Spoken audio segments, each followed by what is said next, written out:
En esta mañana vamos a hablar acerca de la reconciliación como algo que requiere cuidado continuo.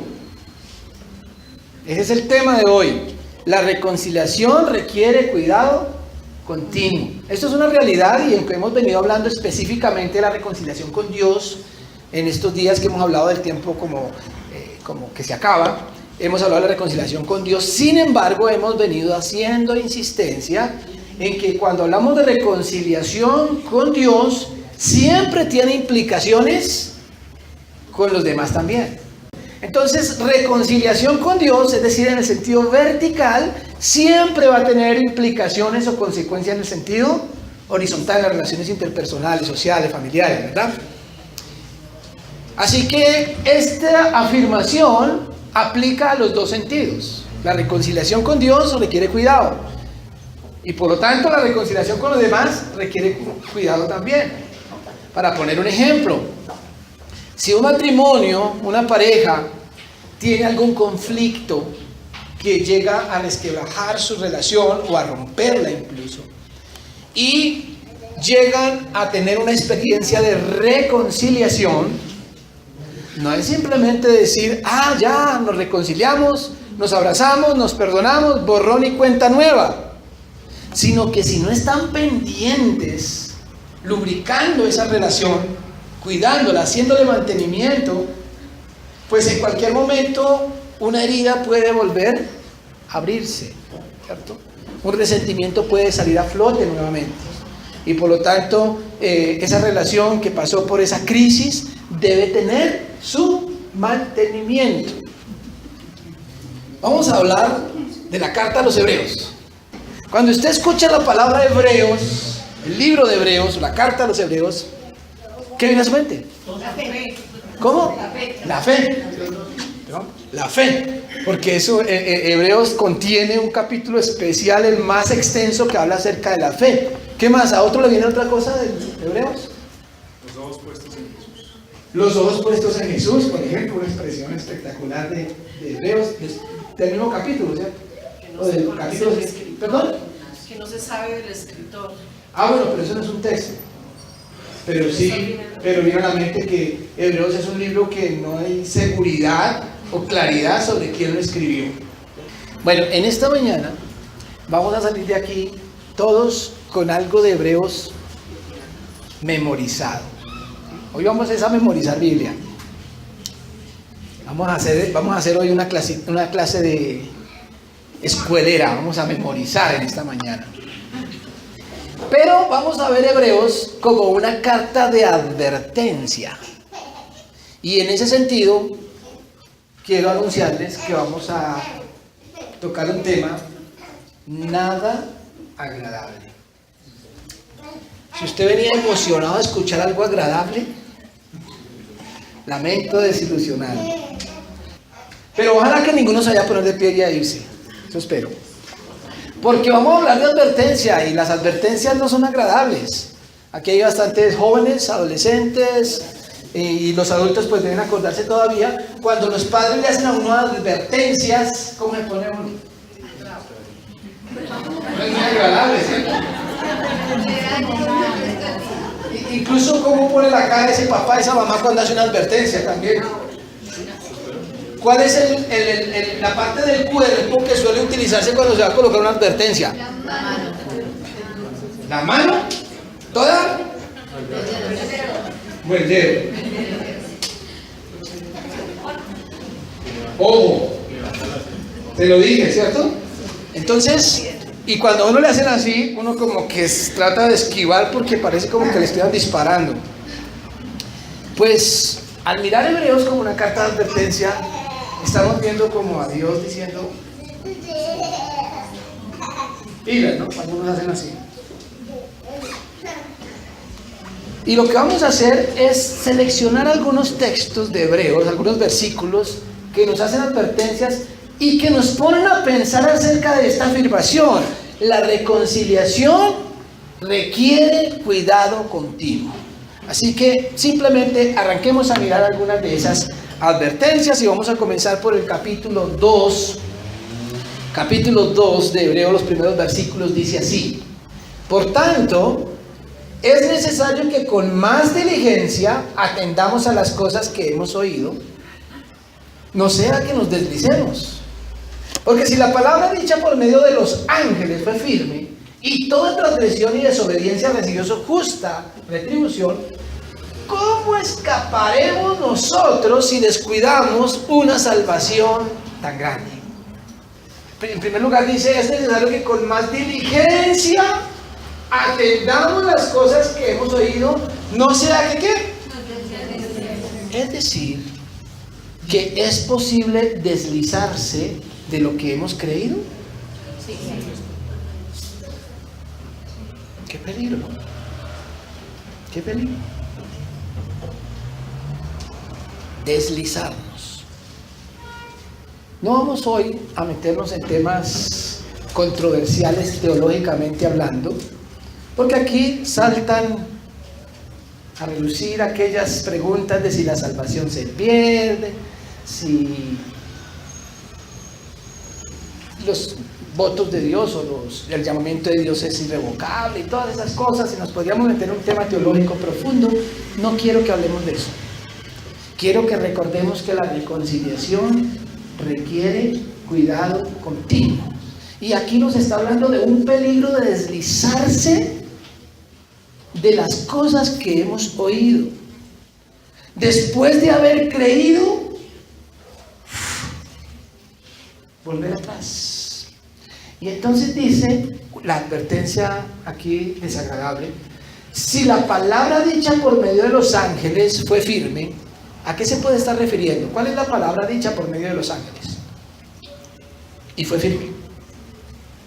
Y dice, y toda transgresión y desobediencia recibió su justa retribución. ¿En qué tiempo está hablando? En pasado, ¿verdad? O sea que probablemente, y de acuerdo a la dinámica de Hebreos, se esté refiriendo al Antiguo Testamento.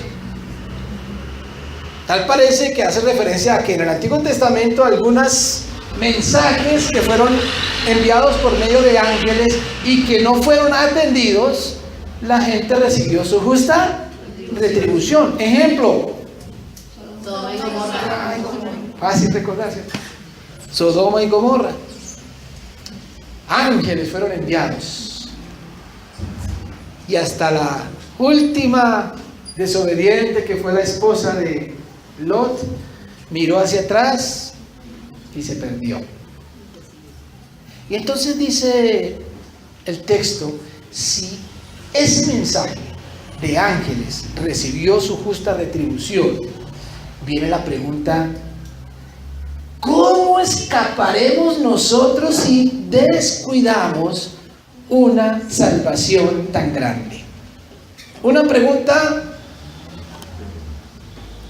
para que cada uno responda, porque ahí no da la respuesta después. Una pregunta retórica. En forma afirmativa, ¿qué querría decir? ¿Cómo se diría esa pregunta? No escaparemos si descuidamos una salvación tan grande. Y cuando habla de descuidar, quiere decir que hay que cuidar. O sea que la salvación en Cristo es posible cuidarla y es posible descuidarla. Si no existiera ese peligro o esa posibilidad, no nos daría esta advertencia. Tranquilo, usted ya está inscrito en el libro de la vida, salvo siempre salvo, no se preocupe, hecho está, ¿no? Ahí dice que debemos cuidar esa salvación y que si no se cuida, pues lo que sucedió con la gente y esos casos del Antiguo Testamento posiblemente sean pequeños comparado con lo que sucederá con el creyente hoy en día. Esa pregunta va dirigida, con base en el Antiguo Testamento, va dirigida a la iglesia. Primera advertencia. Ahora, yo sé que es muy agradable, muy rico y muy divertido y muy hasta comercial memorizar promesas. ¿Cierto? Promesas se venden. Usted va a una librería cristiana y se vende un paquete de promesas. No sé si vendan advertencias. Yo no he visto. Ni he visto Biblias con las advertencias subrayadas. Cambio con las promesas, sí. Pues en esta mañana vamos a regalar advertencias. Vamos a memorizar advertencias. Y de aquí en adelante, cuando a usted le pregunten, ¿qué viene a su mente cuando recuerda el libro de Hebreos? Entonces va a traer a la memoria una advertencia. Así que cada vez que aparezca este simbolito rojo, quiere decir que eso es lo que vamos a aprender de memoria. Así que vamos a decirlo todos al tiempo. A ver, a la 1, a las 2 y a las 3. ¿Cómo escaparemos nosotros si descuidamos una salvación tan grande? ¿Cómo escaparemos nosotros si descuidamos una salvación tan grande? Empecemos la colección. Sigamos adelante y miremos ahora esta nueva advertencia que dice: mirad, hermanos. La sola expresión ya nos está diciendo pilas. Que no haya en ninguno de vosotros corazón, mano de incredulidad para apartarse de Dios vivo. Wow.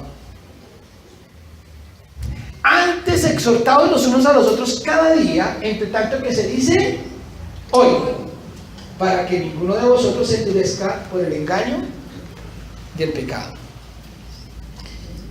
Prácticamente la advertencia se va a ir fortaleciendo, simplemente es la misma, pero va a ir tomando ciertos matices. Por ejemplo, aquí ya habla directamente del problema de deslizarse.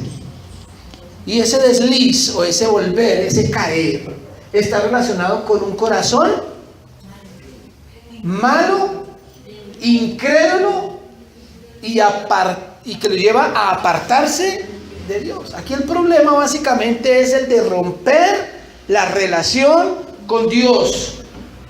Ese es el desliz del que Hebreos nos está advirtiendo. Apartarse de Dios. Y ese apartarse de un Dios vivo, ¿no? Que eso es importante que lo tengamos en cuenta, porque esa expresión se va a repetir más adelante. Un Dios vivo. No es un Dios muerto, no es un Dios un amuleto, no es una religión, no es una creencia, no es un concepto, es un Dios que está vivo. Y si está vivo, podemos tener una relación viva con Él. Pero si nos apartamos, es el resultado de un corazón duro. Así que lo que está diciendo aquí es que debemos tener un corazón blandito. Hay que tenerlo ¿dónde? En la olla express, por ejemplo, ¿cierto? La olla express sirve para ablandar la carne. Entonces, si usted lo tiene en la olla express, calientico, a presión, lo va a tener blandito. Pero, ¿dónde se le puede endurecer? En la nevera, en el congelador. Así que usted puede también tener un corazón en la nevera. ¿Dónde está su corazón? ¿Duro o blandito? ¿Cómo está su relación con Dios? Pero aquí hay algo que nos da y nos permite añadir, o por lo menos encontrar también una especie de solución, y lo que podría representar la olla express.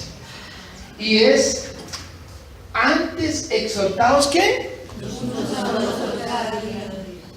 ¿Cuál es la olla express? La comunidad de fe. Podemos exhortarnos unos a otros cuando estamos encerrados cada uno en su propia casa, en su propia individualidad. La forma de mantener un corazón blando delante de Dios es cuando vivimos en comunidad, en familia, y podemos exhortarnos unos a otros. Y aquí viene el tema del tiempo.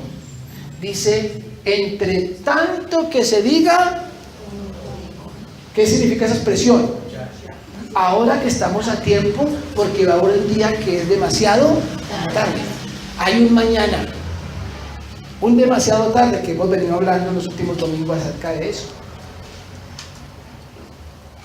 Para que ninguno de vosotros se endurezca por el engaño del pecado. ¿A quién estará dirigida esa carta? Cuando dice para que ninguno de vosotros. A la iglesia. Este texto, este escrito, este consejo, estas advertencias no van dirigidas al mundo. Las advertencias al mundo, la importancia para el que no conoce a Dios es que conozcan a Jesucristo.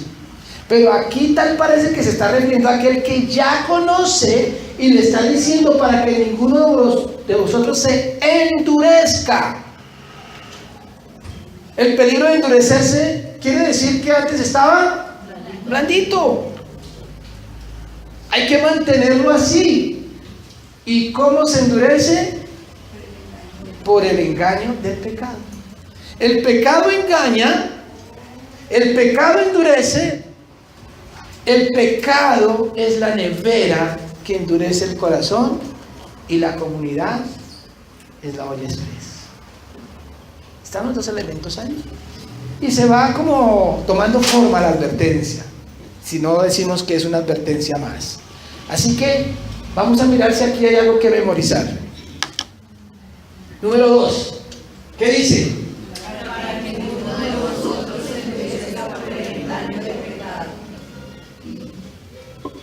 Para que ninguno de vosotros se endurezca por el engaño del pecado. Y la número 1, ¿cómo decía?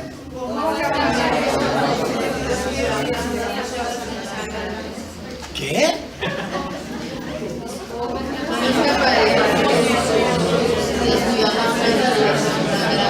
¿Y la 2?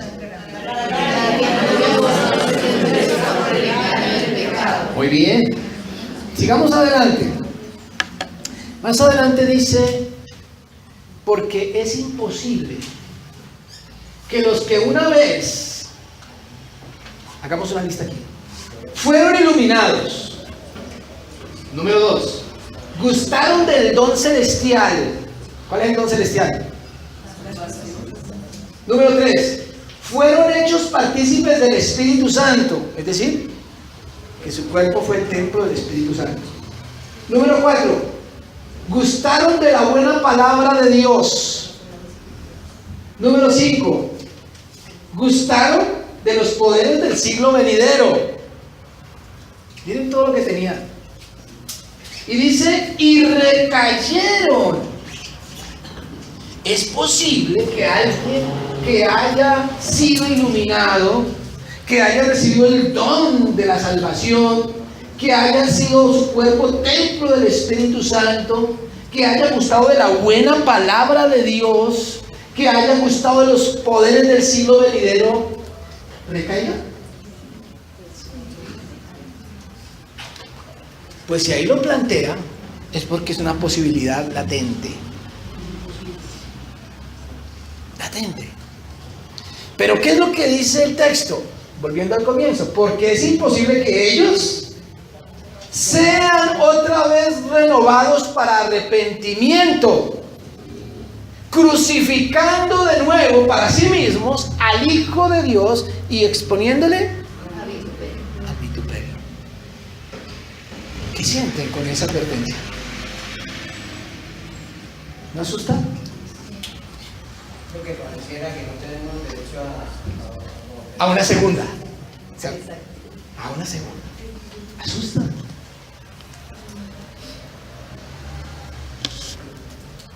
Y para entender eso tenemos que recordar todo el contenido de la salvación. Recordemos que el ser humano nace en pecado. Y Jesucristo vino para perdonar nuestros pecados y reconciliarnos con Dios.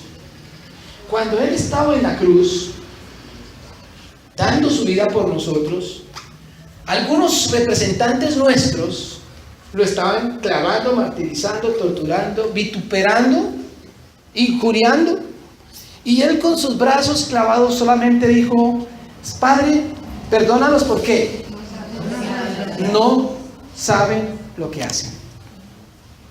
La salvación, la expresión de perdón de Jesucristo radica en una realidad. No sabemos lo que hacemos. No sabíamos lo que hacíamos. Y el ser humano nace apartado de Dios, pero ignorante de eso. A veces nosotros nos extrañamos que el mundo sea tan ateo, sea tan hereje, y nos ofenden ciertas expresiones, pero es que son ignorantes. El que no conoce a Dios es ignorante de lo que hace, y por eso Dios extiende sus brazos de amor a un mundo ignorante. cuando se refiere a este grupo, ya no son ignorantes. ¿Por qué? Porque ya fueron iluminados. Porque ya gustaron de la buena palabra de Dios.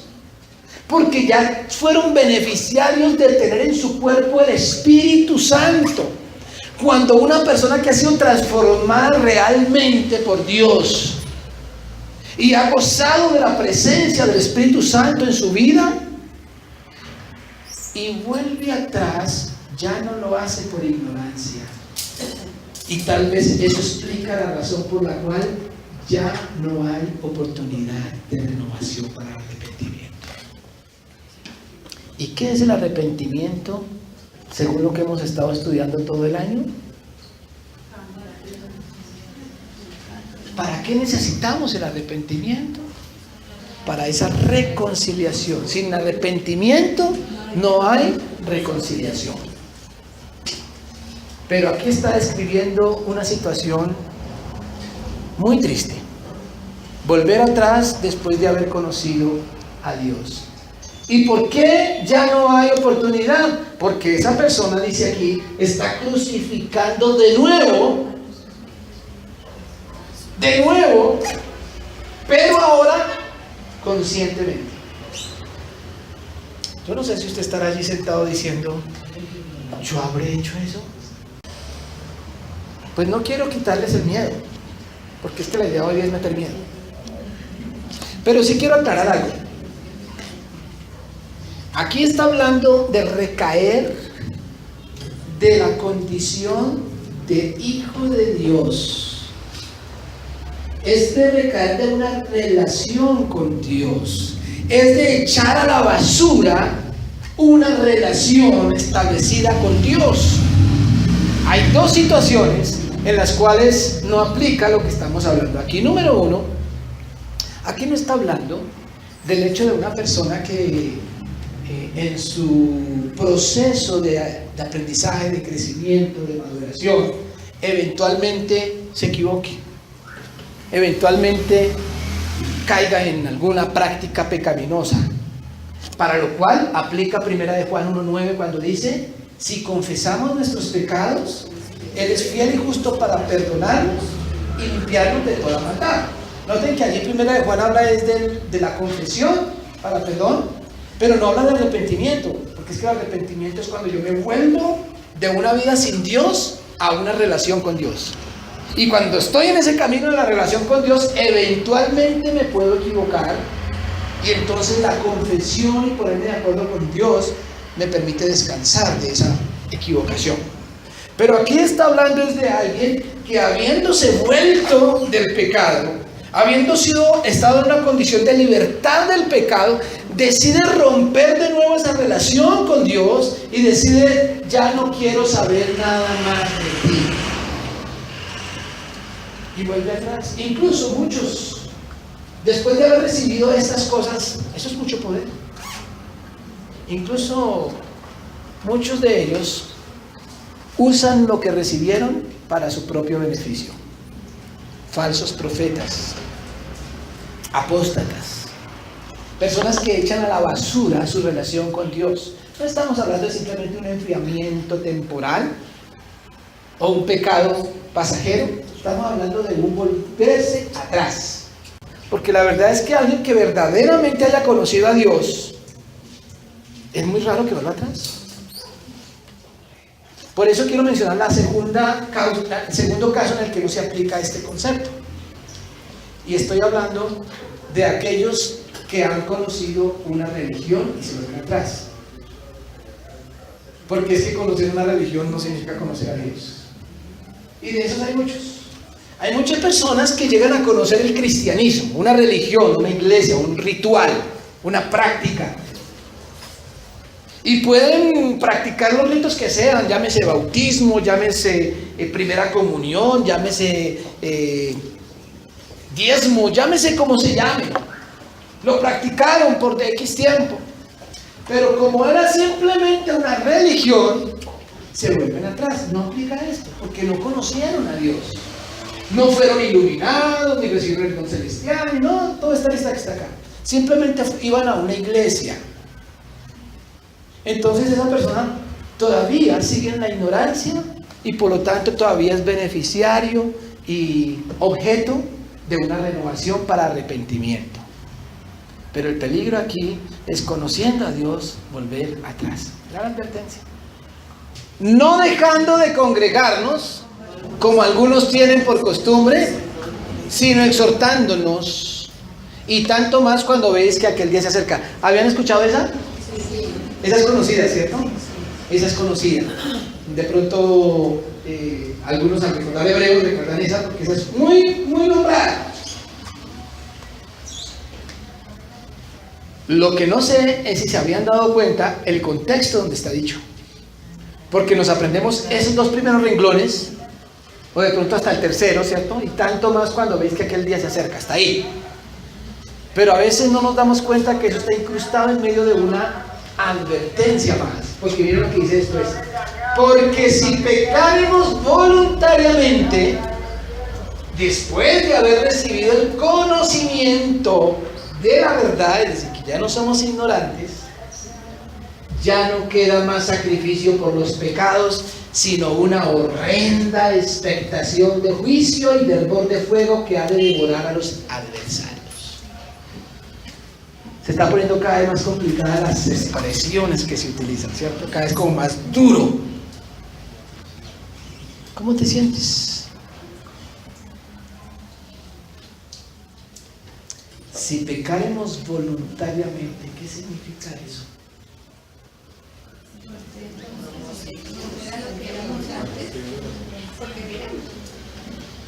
Eso significa revolcarnos en el pecado sabiendo que es pecado. Aquí tampoco está hablando de aquel que débil por su debilidad y falta de madurez se equivoca. Está hablando del que conociendo. Ahí está muy clarito cuando dice habiendo recibido el conocimiento de la verdad. Y se revuelca en el pecado. Peca voluntariamente, que es otra forma de botar a la basura la relación. Es el mismo asunto del texto anterior. Es renunciar a la relación que se tiene con Dios. Y en ese caso dice, ya no queda más sacrificio.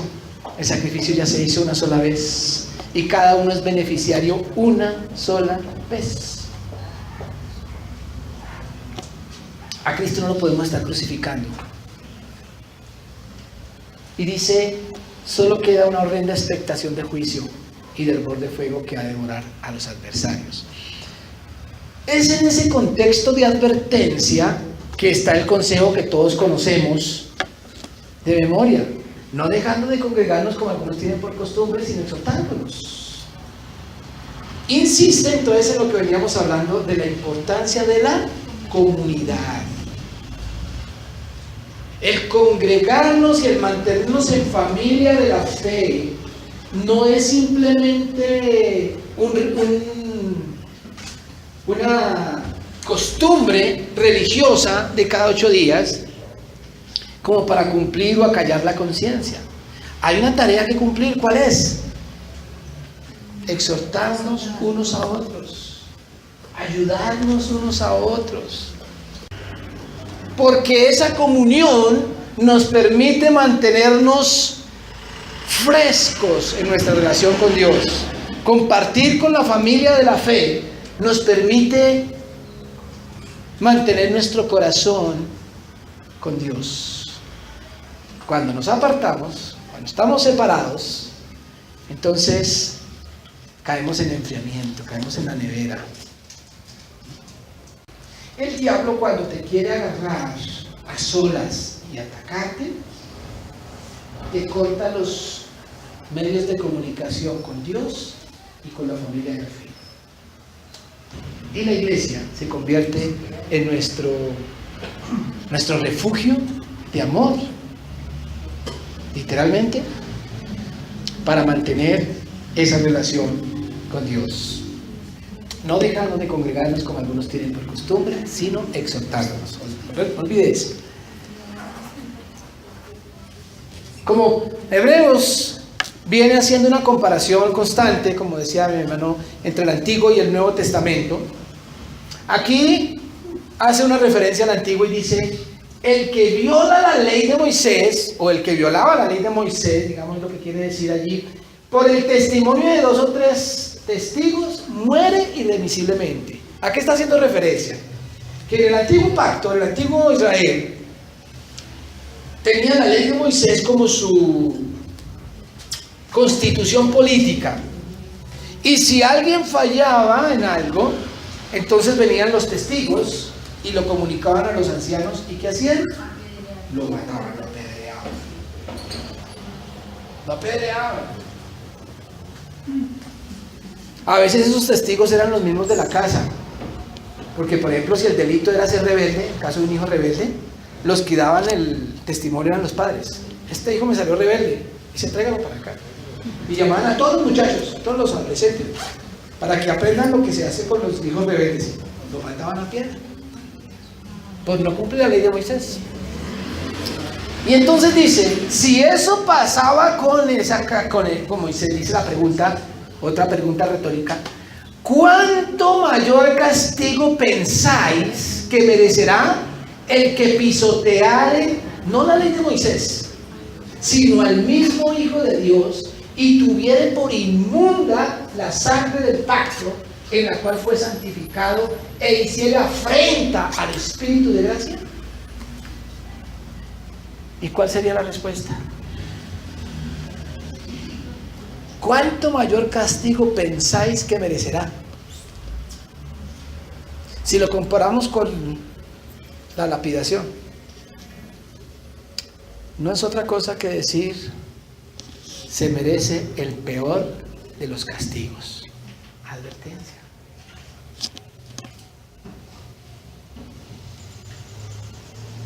¿Cómo se siente? ¿Le preocupa? ¿Le molesta? A mí también. Pero es la palabra de Dios, que es incómoda, sobre todo en un contexto de estar enseñando a un Dios parcero, a un Dios llavería, a un Dios Papá Noel, a un Dios como ese man, como Chuchito, como el que mi compinche y todo me lo alcahuetea. Pues no. Y sigue diciendo el texto, pues conocemos al que dijo, mía es la venganza. ¿Quién? ¿Quién es ese? Conocemos al que dijo, mía es la venganza, yo daré el pago, tú no te encargues, yo daré el pago, dice el Señor. Y otra vez dijo, el Señor juzgará ¿a quién? A su pueblo. Y termina con una expresión lamentable. Horrenda cosa es caer en manos del Dios. Y aquí vuelve a usar el término Dios vivo. Hay algunos dioses que si nos enojamos con ellos, no es sino cogerlos contra el piso y los rompemos. Usted puede limpiar el piso con algunos dioses que usted tiene. Por ejemplo, el dinero. Botar eso a la basura. Esas son cosas muertas. El fútbol. Pero Dios vivo es alguien con quien yo no puedo jugar. Horrenda cosa es caer en manos del Dios vivo. ¿Qué vamos a aprender aquí? Horrenda cosa es caer en manos del Dios vivo. Luego dice, la que mencionaba Viviana hace un rato, allá en el capítulo 12, mirad bien. Advertencia, ojo, no sea que alguno deje de alcanzar la gracia de Dios. ¿A alguien le puede sonar eso contradictorio? Porque si es gracia, pues no se merece. Pero sin embargo habla de alcanzarla. Pero precisamente ese es el punto. No es que Dios deje de dar su gracia, es que yo puedo caer en no alcanzarla por causa de algo. ¿Qué será? Que brotando alguna raíz de amargura os estorbe y por ella muchos sean contaminados. Las raíces de amargura a veces no nos dejan ver la gracia de Dios. Y nos pone un ejemplo, dice, no sea que haya algún fornicario o profano como Esaú, que por una sola comida vendió su primogenitura. Porque ya sabéis que aún después, deseando heredar la bendición, fue desechado y no hubo oportunidad para el arrepentimiento, aunque la procuró con lágrimas. ¿Recuerdan esa historia? De la que está hablando ahí, ¿la recuerdan? ¿Qué fue lo que pasó? ¿Quién es Esaú?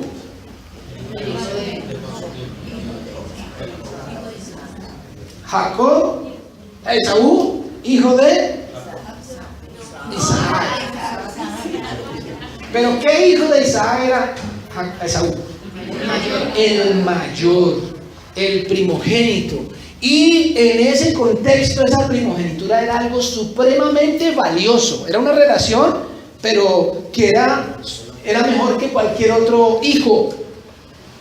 Y entonces, un día con un hambre tenaz, su hermano menor, que no tenía ese privilegio de la primogenitura, le preparó un plato y le compró la primogenitura, y él, como dice acá, vendió su primogenitura por un plato de comida, por una sola comida, ni siquiera fue por una semana. Un plato. ¿Qué quiso decir? ¿O qué quiere decir lo que hizo Esaú? Botó a la basura, despreció cualquier hambrecita que le dio, dijo, no me importa esa primogenitura. Es un ejemplo, esto es una ilustración. El papá no era Dios, el papá era Isaac. Y él dice, a mí que me importa esa relación, yo prefiero comer. Y perdió su primogenitura. Sin embargo, dice que después quiso heredar bendición. Llegó donde el papá muriéndose y le dice, papi, me bendices con la bendición que se merece un primogénito. Y él dice, ya se la di a tu hermano, aunque fue por engaños, no importa, pero ya no es sino una. Y empieza este hombre a llorar. No hay otra por ahí aunque sea chiquita para mí. La procuró con lágrimas, demasiado tarde, botaste la relación. Esa ilustración la está colocando como ejemplo este texto para hablarnos, y aquí venimos hablando de la relación con Dios. Noten que es un tema de relación. ¿Por qué plato de comida o por qué tontería tú desprecias tu relación con Dios? ¿O corres el riesgo de hacerlo? Muchas veces vivimos eufóricos de ser hijos de Dios un día, pero otro día nos gozamos más en otros privilegios, en otras cosas. La vida cristocéntrica hace insignificante cualquier otra ganancia. Pero a nosotros a veces nos pasa al revés. Cualquier otra ganancia hace insignificante nuestra relación y dice, eso no importa. Por hoy salgamos a vacaciones, nos vemos en febrero para volver a reconciliarnos con Dios. Muchas veces es el resultado de que lo que se practica es una religión y no una relación. Pero cuando esa relación es sincera, es absurdo botarla a la basura. Por eso, recordemos esto. Mirad bien, no sea que alguno deje de alcanzar la gracia de Dios. No le está hablando al mundo, le está hablando a la iglesia. El capítulo 11, volviéndonos un poquito. Ustedes recuerdan este texto, fue el que más me dijeron cuando mencioné Hebreos. El texto que todo mundo, todo creyente sabe de memoria. Yo pregunto, ¿qué es fe? Y todos responden en coro, es la certeza de lo que se espera, la convicción de lo que no se ve. Y entonces hablamos de la fe como algo que uno cree aquí fuertemente, con certeza. Yo voy a poner una empresa y sé que me va a ir bien, tengo fe, me va a ir bien, me va a ir bien. Eso no es fe, mis hermanos. Y lo entendemos cuando entendemos este versículo en el contexto de Hebreos, porque es que Hebreos es muy especial para entenderlo. Primero, un libro lleno de advertencias. De advertencias con respecto al peligro de volver atrás. Y en todo el centro, o en el clímax mejor, de todas estas advertencias, se encuentra la fe. La fe es algo que nos protege de volver atrás. Y en segundo lugar, cuando usted lee todo el capítulo, no solamente el versículo 1, Porque el capítulo 11 de Hebreos nos habla de toda la gente que tuvo fe en el Antiguo Testamento. Muchos personajes y muchos ejemplos. Y cuando usted mira esos ejemplos, usted no va a encontrar ninguno de esos personajes cuya fe era: yo sé que me va a ir bien en tal cosa, lo voy a hacer, yo sé que me va a ir bien allí, voy a poner esta empresa y voy a hacer un viaje y voy a estudiar. No. ¿Qué fue lo que hizo esa gente? Obedeció lo que Dios le dijo que hiciera,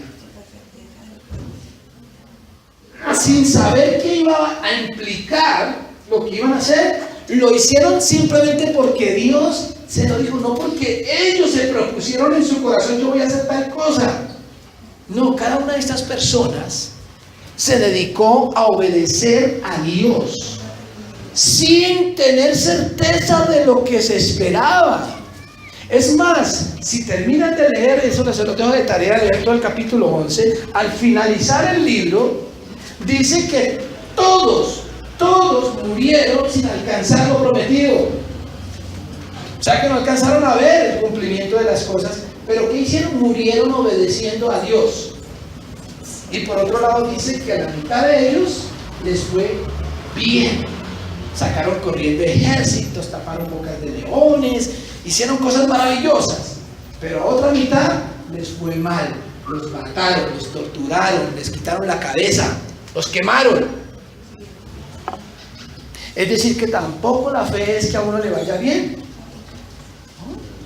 Fe es que yo haga lo que Dios me manda hacer, no importa cómo me vaya. Fe es obediencia a cualquier costo. Y cuando alguien obedece a cualquier costo, está protegido de volver atrás. Y por eso es Hebreos que habla del autor y consumador de la fe. ¿Quién fue? ¿Y cómo le fue? Terminó en la cruz. Fe es obediencia a cualquier costo, y esa fe, que también se traduce como fidelidad, es mantenernos en esa relación con Dios, y que implica una relación con la iglesia para mantener fresca esa relación sin saber lo que va a implicar después. Sí, es convicción de algo que todavía no vemos. Por eso, como hablábamos hace 8 días, no necesitamos videos de Jerusalén, de cosas espectaculares, para saber que Cristo va a volver. Simplemente creemos porque Él lo dijo. No necesitamos señales. Él lo dijo y Él cumple lo que dice. Pero esa relación, esa fidelidad, esa reconciliación, hay que hacerle mantenimiento continuo. Recordemos entonces nuestros aprendizajes del día de hoy. Primero,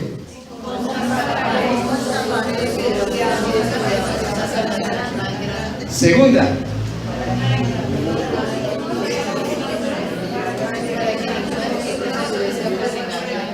tercera,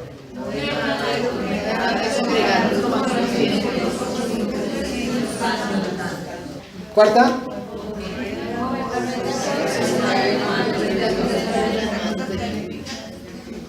quinta,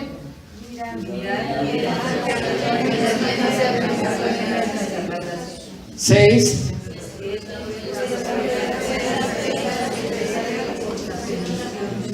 tal vez no sean las mejores frases para regalársela a alguien, ¿sí? Para escribirse en un papelito el día del cumpleaños o ahorita en Navidad, pero sí son las mejores frases para decírnoslas a nosotros mismos, para exhortarnos unos a otros y para vivir cuidando nuestra relación con Dios. ¿Qué tal si saluda a su hermano con alguna de las frases que memorizó hoy? Saluda a su hermano, denle un abrazo, pero dígale alguna de las frases que aprendió y escuche de él otra.